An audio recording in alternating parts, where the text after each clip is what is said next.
اللہ کے خوبصورت ناموں میں سے دو نام ہیں، الغفار اور الغفور، جس کا مطلب ہے بڑا بخشنے والا، معاف کرنے والا۔ اللہ معاف کرنے والے کو پسند کرتا ہے۔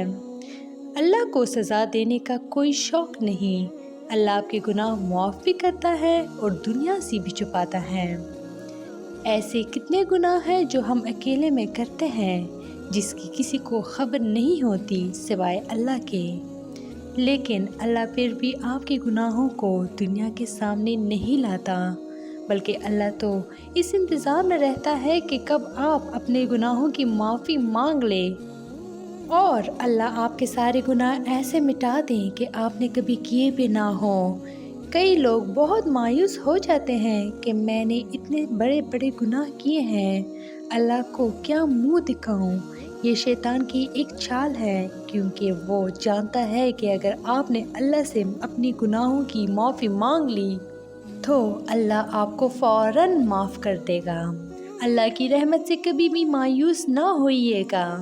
اللہ بہت رحم کرنے والا اور محبت کرنے والا رب ہے۔ اللہ کے خوبصورت ناموں میں سے ایک نام ہے الغنی، مطلب بہت امیر۔ اللہ بادشاہوں کا بادشاہ ہے۔ اس پوری کائنات کے خزانے اللہ کے ہیں۔ اللہ نے جب سے کائنات بنائی ہے تب سے اللہ صرف خرچ کر رہا ہے، اور آج تک اللہ کے خزانوں میں ذرہ برابر بھی فرق نہیں آیا۔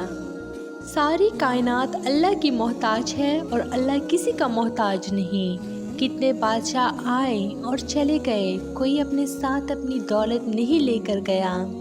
کوشش کریں کہ آپ دولت کی عبادت نہ کرنے لگ جائیں اور اللہ کی راہ میں صدقہ اور زکوٰۃ دیتے رہیں، تاکہ اللہ قیامت کے روز آپ کو اپنے خزانوں سے غنی کر دیں۔